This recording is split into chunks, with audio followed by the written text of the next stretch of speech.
কিছু কথা আজকে তোমাদেরকে মানে না বললে নিজেকে বেইমান মনে হবে। রূপাদির নিয়ে কিছু বলতে চাই, কারণ কিছু কথা না বললে হবে না, যেগুলো না বললে তোমাদের কাছে অজানাই থেকে যাবে। তাই বলছি সব কথা, পুরো ভ্লগটা দেখো।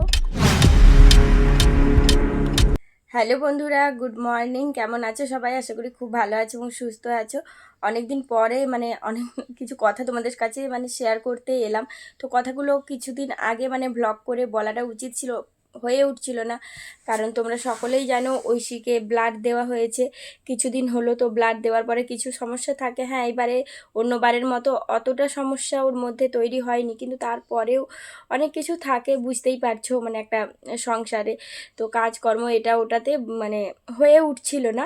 সেটা আমার ফোনে কথা হয়েছে, মানে সব কিছু জেনেছি ডিটেলসে। তোমরাও মানে কি বলবো, তোমরা অনেকেই, বেশিরভাগটাই যারা আমার ভিডিও দেখো তারাও মানে রিমি রূপা চ্যানেলটা জানো আর ওদের দিদিভাইয়ের ভ্লগ দেখো, এটুকু আমি জানি।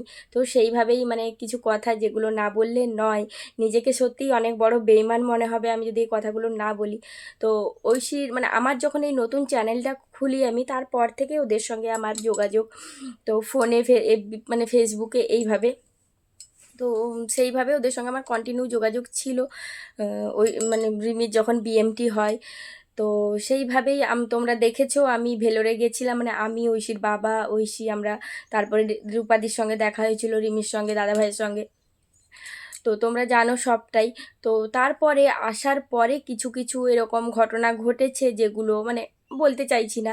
তো তারপরে মনটাও ঠিক করতে পারছিলাম না, বুঝতেই পারছো মা তো, মানে আর এত বড় রিস্ক বুঝে উঠতে পারছিলাম না কি করব কি না। কারণ তোমাদেরকে এর আগেও বলেছি ঐশীর ফার্স্টে একটা ডক্টরকে দেখিয়েছিলাম, সেই ডক্টরকে না পাওয়াতে আমরা এখন যে ডক্টরটাকে দেখিয়ে এসেছি সেই ডক্টর আন্ডারে ঐশীকে করেছি।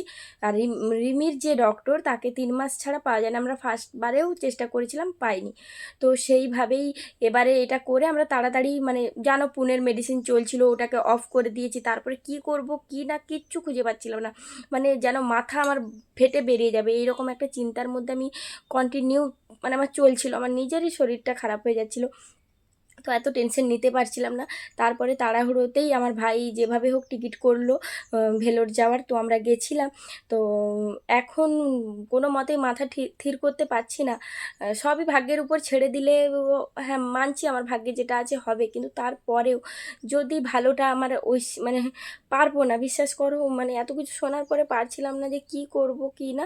তো দিদিভাইয়ের সঙ্গে কথা বললাম, দিদিভাই বললো ঠিক আছে নে, তোদেরকে যখন এতটা টাইম দিয়েছে ডক্টর, তো দেখ না চেষ্টা করে। তো ঐশীর বাবা অনেক চেষ্টা করলো, মানে রিমির যে ডক্টর তাকে ওনার অ্যাপয়েন্টমেন্ট নেওয়ার, তো কোনোভাবে অ্যাপয়েন্টমেন্ট পাওয়া যাচ্ছিল না, নতুন আইডি খুলতে হচ্ছিল, নতুন আইডি খুলেও অ্যাপয়েন্টমেন্ট নেওয়ার চেষ্টা হলো, কিন্তু কোনো মতেই হচ্ছিল না, মানে অনলাইনে হচ্ছিল না, যেহেতু আমরা একটা ডক্টরের আন্ডারে আছি।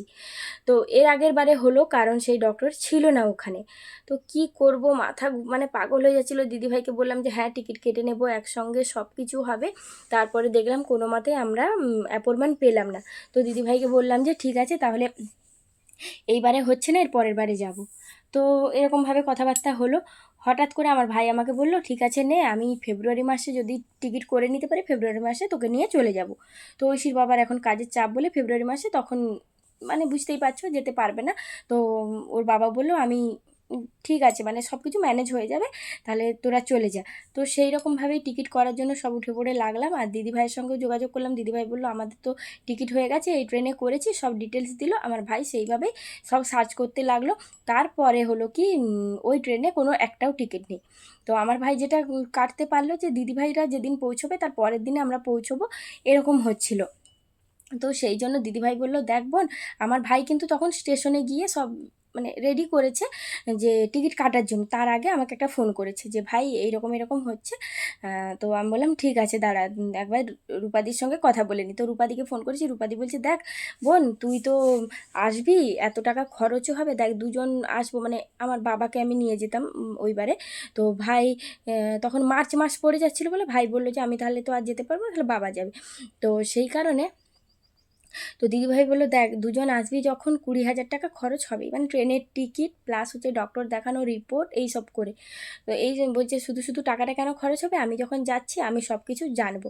তো দিদিভাইকে সত্যি এতটাই বিশ্বাস করি আর এতটাই ভরসা করি, তো সেই কারণে দিদিভাইয়ের উপরেই পুরোটা ছেড়ে দিয়েছিলাম রূপাদির মানে জন্য, যে ঠিক আছে তুমি দিদিভাই সব তাহলে জানবে। তো আমি সেইভাবেই ঐশীর যে আইডি কার্ডটা ভেলোরের, আমি সেটা ছবি পাঠিয়ে দিয়ে দিয়েছিলাম। তো রিমির সঙ্গে আমার কন্টিনিউ হোয়াটসঅ্যাপে কথা হচ্ছিল যে বোন যে রিমি তুমি এরকম তোমার মাকে বলে দিও যে প্রিন্ট আউট যেন বের করে নেয়, কারণ তখন যখন কথা হচ্ছিল রিমির সঙ্গে তখন দিদির জ্বর ছিল।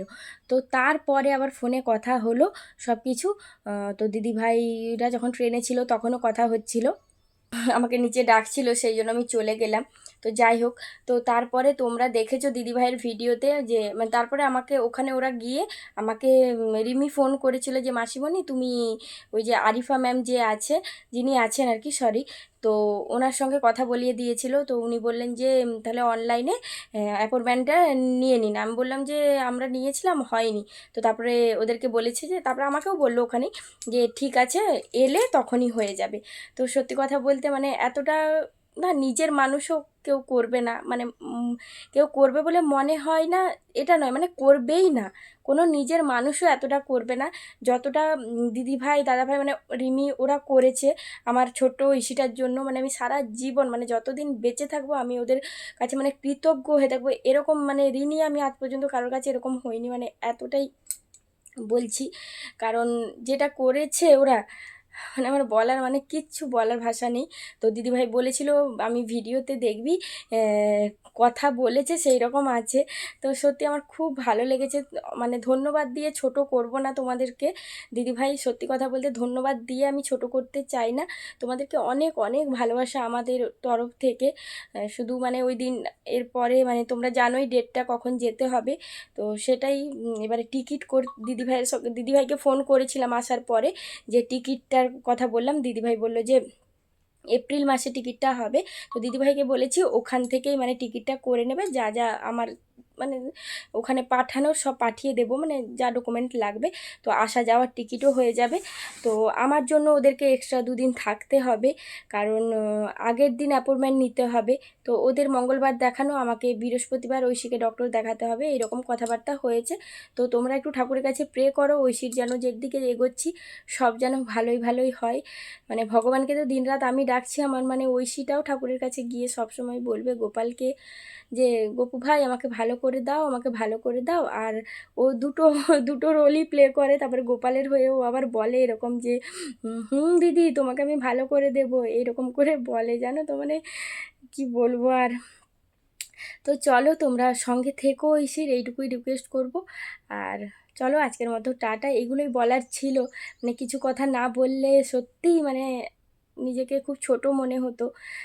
অনেক অনেক ভালোবাসা তোমাদেরকে, তোমরা যেটা করেছো আমার সত্যি বলার কোনো ভাষা নেই। কারণ এতটা রাস্তা যাওয়া ঐশীকে নিয়ে আবার ফেরত আসা, মানে ওরা যে গিয়ে করে দিয়েছে, যেটা বলেছে সেই কথা রেখেছে, সেটাই অনেক খুশি। তো চলো আজকের মতো টাটা।